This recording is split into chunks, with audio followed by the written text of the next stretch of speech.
Saya share screen. Pas jam 20. Selamat malam di mata kuliah Filsafat Arsitektur. Eh, karena kondisi sebagian besar dari kalian masih melaksanakan KP, saya tidak tahu apakah nanti kita diskusikan lagi sampai kapan kita kuliah online seperti ini. Karena buat saya sih mata kuliah filsafat ini agak spesial. Satu spesialnya karena memang materinya spesial, bukan barang sering dipandang, bukan bukan bahasan yang mudah. Itu kenapa juga mata kuliah ini menjadi mata kuliah pilihan di semester 7. Agak terbebani sih sebenarnya kenapa diterapkan di semester 7. Saya tidak bisa terlalu banyak melakukan hal-hal yang eksploratif atau melakukan hal-hal yang sedikit membongkar kebiasaan di mata kuliah eh, pilihan lainnya. Tapi juga itu juga menjadi constraint saya, menjadi penekanan saya di semester ini. Mata kuliah filsafat arsitektur tidak akan sama dengan mata kuliah yang dilaksanakan di tahun kemarin. Itu beberapa selentingan saya dengar bahwa mata kuliah ini di semester kemarin yang kalian dapat info atau mahasiswa dapat info cukup santai, banyak diskusi personal. Tapi di semester sekarang ganjil 2025-2026 saya tanda kutip mengembalikan track mata kuliah filsafat arsitektur ke dalam track filsafat arsitektur sebenarnya. Bukan berarti kemudian yang tahun kemarin itu tidak terlalu berjalan di track, karena ketika melakukan diskusi personal dari awal perkuliahan, lebih banyak diskusi personal, akhirnya saya memutuskan ketika tahun kemarin adalah lebih banyak mengungkap cara berpikir personal. Dan tahun kemarin rata-rata yang mengambil adalah mahasiswa-mahasiswa yang berada di semester 5. Jarang yang justru di semester 7. Nah, kebalikan, di tahun ini banyak yang di semester 7 sehingga materinya, pendalamannya akan sangat berbeda. Itu catatan pentingnya. Kemudian, kenapa saya agak tanda kutip memaksa untuk mengadakan kuliah online di malam hari untuk kalian-kalian yang sedang menyelesaikan tahap akhir KP, praktek profesi, karena ini juga bisa menjadi pertimbangan kalian apakah kalian mau meneruskan atau masih ada kesempatan sampai besok untuk KPRS, karena memperhitungkan beban beban eh, tugasnya dan segala macam. Jadi silakan diputuskan sendiri. Kalau mau terus ayo, kalau enggak apa-apa. Oke, deskripsinya pada kurikulum secara administrasi seperti ini, belajar tentang berpikir kritis. Jadi catatan yang penting di semester ini adalah berpikir kritis yang benar-benar terkait dengan arsitektur. Saya berharap dengan cara berpikir kritis ini akan sangat membantu kalian atau minimal sedikit membuka wawasan kalian ketika menyusun pratugas akhir. Karena pada saat bersamaan saya juga memegang mata kuliah pratugas akhir. Sehingga proses belajar mengajar atau metode materi-materi kuliah yang ada di filsafat ini saya coba terapkan untuk mendukung apa yang kalian lakukan di uh, pratugas akhir di Prata. Filsafat ditempatkan sebagai dasar atau acuan berpikir kritis dengan metafora arsitektur.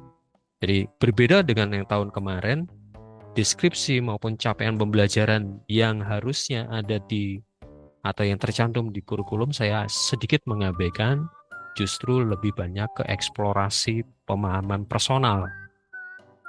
Sehingga kalian pasti sudah dengar, karena satu angkatan, eh, buku yang muncul adalah buku pengalaman personal. Itu catatan highlight yang perlu saya tekankan bahwa sangat berbeda. Nanti akan sangat berbeda. Capaian dari mata kuliah ini diharapkan adalah kalian menguasai konsep dasar filsafat dan kaitannya dengan arsitektur. Jadi capaian utamanya itu konsep berpikir kritis terkait dengan filsafat dan kaitan antara filsafat dan arsitektur. Lalu mampu memahami keterkaitan kegunaan cara berpikir kritis filsafati dalam proses berarsitektur. Lengkap dengan pemikiran logis, kritis, sistematis, dan inovatif. Oke, itu ya. Jadi highlight atau penekanan saya, materi kuliah di filsafat ini akan sangat berbeda. Terutama ini sih. Jadi berpikir filsafat mengajak kita untuk berpikir reflektif, berpikir diri sendiri. Tapi pada semester ini berpikir reflektif itu dikaitkan dengan pratugas akhir secara langsung maupun tidak langsung. Itu yang perlu dipenekanannya. Sehingga materi kuliahnya adalah ini minggu pertama. Saat ini kita coba lihat brainstorming dulu apa yang terjadi di seluruh semester ini, apa aja yang akan kita bahas. Kemudian dasar-dasar filsafat akan sangat berbeda. Dasar-dasar filsafat seperti yang di tahun kemarin, meskipun nanti saya tempelkan Google Drive-nya di pustaka, sudah saya tempelkan atau saya sematkan materi dasar-dasar filsafat, tapi dari sudut pandang buku yang berbeda. Di semester ini akan menggunakan bukunya ini, karangan Peter Cave ini. Oke, minggu kedua dasar-dasar filsafat. Apakah ini offline atau online, nanti kita lihat kehadiran kalian apakah sebagian besar, atau kalau perlu saya bikin video supaya kalian bisa pelajari lalu dilanjutkan mungkin di tugas atau gimana. Nanti kita lihat berikutnya. Kita coba jalan minggu per minggu dulu. Kalau kalian sudah kumpul semua, nah itu baru enak. Karena pada dasarnya mata kuliah filsafat itu perlu dialog, perlu diskusi, perlu tukar pikiran yang mendalam. Agak ribet dan agak susah kalau dilakukan secara online. Kenapa saya bisa bilang demikian? Karena 2 tahun yang lalu itu full online mata kuliah ini. Hasilnya sangat, jujur dari saya sendiri hasilnya sangat mengecewakan. Sedikit banget yang akhirnya paham apa itu berpikir kritis. Oke, minggu ketiga cabang-cabang filsafat masih dasar, jadi minggu pertama, kedua, ketiga masih dasar. Lalu baru minggu keempat kita masuk ke dalam hubungan antara filsafat dan arsitektur melalui buku Rethinking Architecture, karya yang editornya adalah Nilits. Buku ini bukan buku arsitektur. Yang itu yang perlu dipahami. Buku ini bukan buku arsitektur, tapi buku yang ditulis atau yang dieditor oleh Nilits ini mencari pemikiran-pemikiran filsuf yang terkoneksi dengan arsitektur secara metafora. Jadi judul-judul atau tokoh-tokoh ini ada Theodor Adorno, ada Gaston Bachelard, ada Roland Barthes, kemudian Jean Baudrillard sampai Paulo Filio. Ini adalah filsuf yang pemikirannya ditransfer ke dalam konteks arsitektur. Jadi isi buku ini secara garis besar adalah pemikiran-pemikiran filsuf yang punya koneksi di dalam arsitektur. Untuk menjelaskan lebih lanjut, di minggu kelima saya kasih contohnya. Bagaimana Heidegger itu punya relasi konsep berpikir tentang dwelling, tentang berhuni, yang kemudian diterjemahkan secara teori arsitektur oleh Norbert Schulz melalui buku Genius Loci dan diterjemahkan secara praksis arsitektur oleh Peter Zumthor. Ini pemikiran filsafat terkoneksi atau diterjemahkan di dalam arsitektur. Lalu di bagian bawah kebalikannya. bagaimana arsitektur menjadi dasar sebuah penyusunan karya filsafat. Walter Benjamin menggunakan fenomena modernis di arsitektur sebagai dasar tulisannya, dasar berpikirnya. Hubungannya arsitektur ke filsafat. Kalau di sini dari filsafat ke arsitektur. Nah, contoh minggu kelima, minggu keempat dan kelima ini akan menjadi dasar untuk tugas pertama kalian di minggu keenam dan minggu ketujuh yang dilaksanakan secara berkelompok. Satu kelompok isinya 5 orang karena melihat komposisi ya, kampus Indralaya ada 35 mahasiswa, kampus Palembang ada 15 mahasiswa, silakan membuat kelompok, satu kelompok 5 orang, kemudian memilih satu tokoh filsuf dari serial Thinker for Architect. Topik besarnya adalah bagaimana relasi antara filsafat dan arsitektur. Jadi ini yang ada di Google Drive, di referensi. Jadi dari Heidegger, saya harap Heidegger tidak diambil ya, karena sudah menjadi contoh di sini. Jadi silahkan dari Deleuze sampai Bruno Latour. Oke, apa itu Thinker for Architect? Sebentar, saya stop share dulu. Saya masuk ke sini.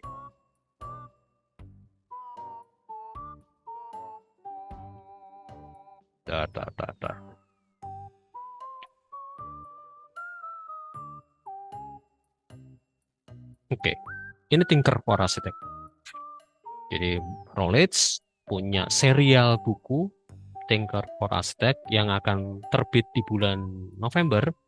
Adalah Nietzsche. Ada yang bilang Nietzsche, ada yang bilang Nietzsche for Architect. Yang ini bulan April kemarin saya belum dapat e-booknya. Tapi tadi Bruno Latour sudah dapat, Freud sudah dapat, Baudrillard, Jean Baudrillard sudah ada, Baudrillard ada, Freud enggak, saya enggak dapat. Oke, kemudian Peirce, Immanuel Kant, Merleau-Ponty, Virlio dan segala macam ada semua. Jadi dasarnya adalah ini. Ya, buku ini atau serial buku ini jelas bahwa ini adalah filsuf, thinkers, si pemikir ke dalam arsitektur. Sumbangan para filsuf untuk si arsitek. Jadi pilihan kasusnya sudah tertentu. Ini juga yang sangat membedakan dengan yang tahun kemarin yang mahasiswa bebas memilih. Ada yang Jalaluddin Rumi, ada yang macam-macam. Jadi yang semester ini, tahun ini, itu saya batasi dari serial ini dan dilakukan secara berkelompok.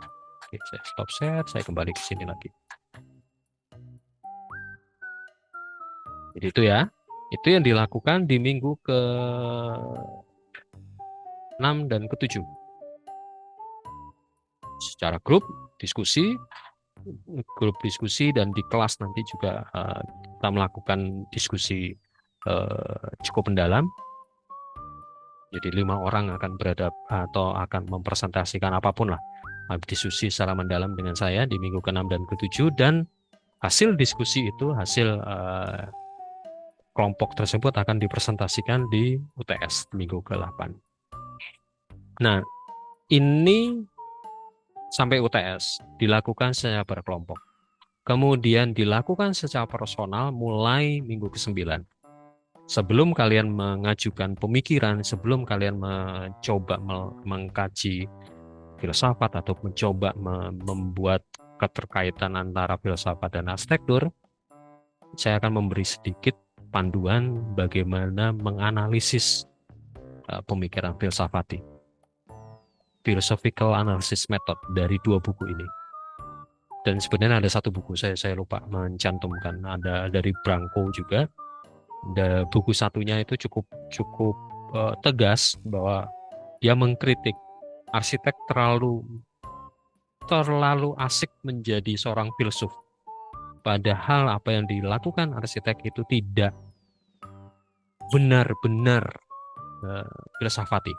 Itu ada satu buku yang bicara tentang itu. Nanti saya tampilkan di minggu ke-9. Nah, dari dasar itu, dari kerja kelompok, kemudian dari sedikit penjelasan metode cara mengolahnya, kalian kemudian mengusulkan kasus personalnya. Terserah, mau yang ini hanya, yang kuning ini hanya contoh. Mempertanyakan estetika arsitektur di arsitektur modern umpamanya. Mempertanyakan arsitektur itu estetik, seni, atau science. Ada jargon form follow function. Apakah benar form itu terbentuk karena fungsinya? Atau di beberapa arsitek justru bentuknya atraktif dan melupakan fungsinya. Ada beberapa seperti itu. Form over function or function over form. Yang sebenar-benarnya arsitektur itu apa? Atau tadi yang saya sampaikan, estetika modernisme itu apa? Atau pemahaman kemanusiaan di dalam arsitektur pada masa AI. Ada beberapa bahasan. Itu di minggu ke-10 dan 11, usulan-usulan itu akan mulai muncul. Dan kalian di minggu ke-12 mulai menyusun personal project-nya. Jadi minggu ke-10 ke-11 brainstorming, kita cari sebanyak mungkin peluang dan apa yang kalian coba usulkan. Lalu mulai di minggu ke-12 menyusun, dan minggu ke-13, 14 benar-benar diskusi personal. Jadi kalau di tahun kemarin dari UTS sampai terakhir benar-benar diskusi personal, bahkan sebelum UTS sudah dimulai, tapi sekarang baru di minggu 10 mulai diskusi-diskusi personal, dan munculnya atau pertanggungjawabannya ini juga membedakan. Pertanggungjawabannya di minggu ke-15. Kenapa di minggu ke-15? Saya tidak mau mengambil risiko melakukan paparan di minggu ke-16. Kalian sudah pusing dengan Prata, kalian pusing dengan yang lain-lainnya. Jadi di minggu ke-15 sudah mulai presentasi draft critical thinking-nya seperti apa. Baru nanti di minggu ke-16 kalian kumpul project personal kalian. Nah, itu yang kenapa bolak-balik saya menyatakan berbeda dengan tahun kemarin. Ini tadi sudah muncul karena di tahun kemarin tidak sengaja buku Ruang Kehidupan itu tidak sengaja muncul. Jadi ide membuat atau mengumpulkan atau meng-create tugas itu menjadi sebuah buku itu baru muncul di minggu ke-10 dan minggu ke-11. Justru tidak dimulai dari awal. Berbeda dengan tahun sekarang,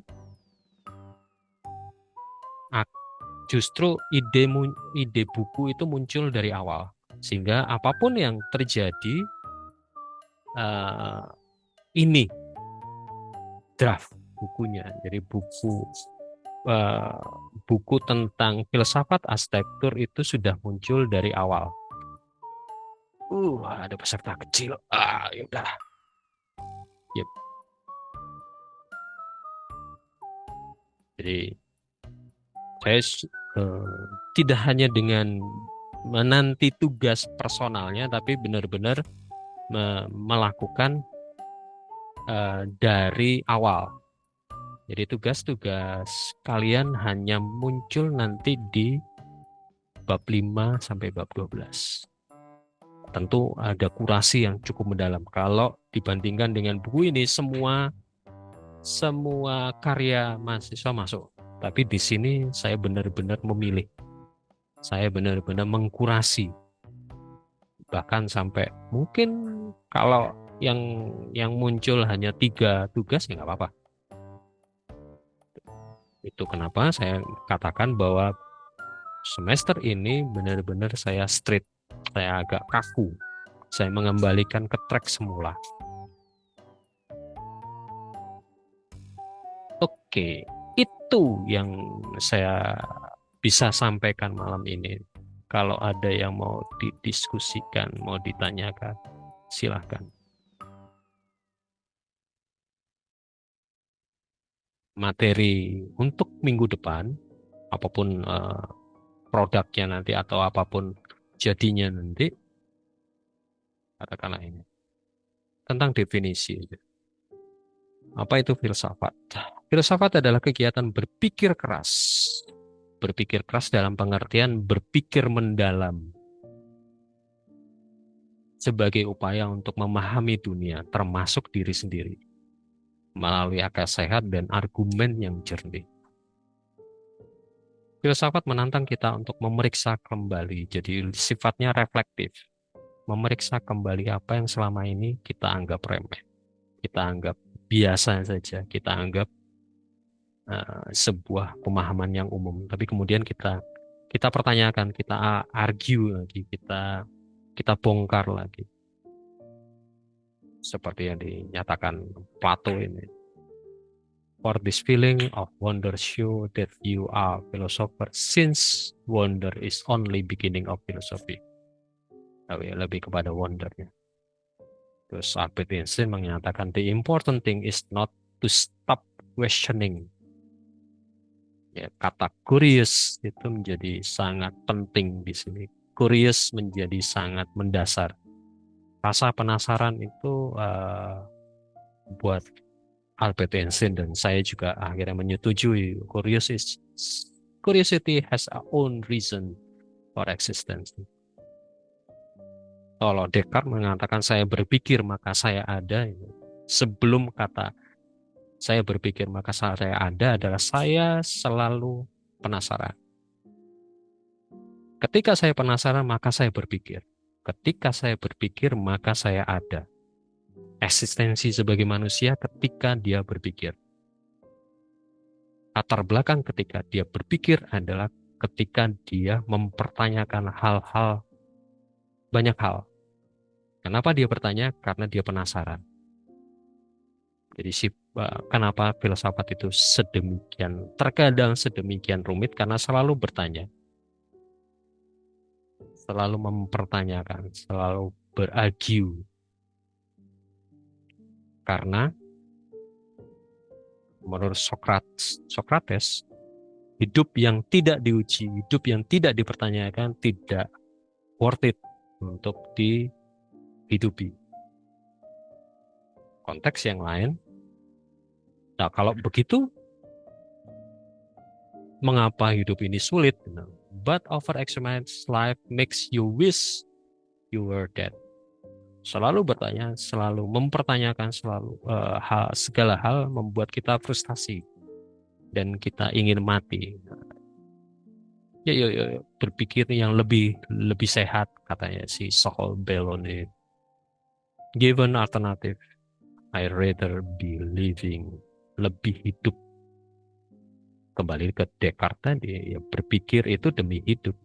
Eksistensi kehidupan manusia karena dia berpikir. Latar belakang dia berpikir karena dia mempertanyakan, dia penasaran akan segala hal. Oke, itu dulu mungkin sebagai pembuka. Kalau ada yang mau ditanyakan, disanggah atau di argue, silakan. Minggu depan mungkin belum bahas kelompok, tapi mulai ancang-ancang kalian bentuk kelompok dan pilih tokohnya. Kelompoknya siapa dan segala macam saya pasrahkan ke kalian seperti biasa. Kalian sudah di semester tinggi, semester 5 dan 7. Jadi silakan kalian pilih kelompoknya. Terus kalian pilih tokohnya. Semakin cepat menyampaikan karena ada 2 kampus, ada 2 WA group. Silakan disampaikan tokohnya siapa. Kecuali Heidegger, jangan Heidegger karena Heidegger sudah saya berikan contoh. Di YouTube channel saya ada beberapa kajian tentang Heidegger juga. Silahkan yang lainnya. Cukup banyak. Begitu. Ada pertanyaan? Ada sanggahan? Ada komentar?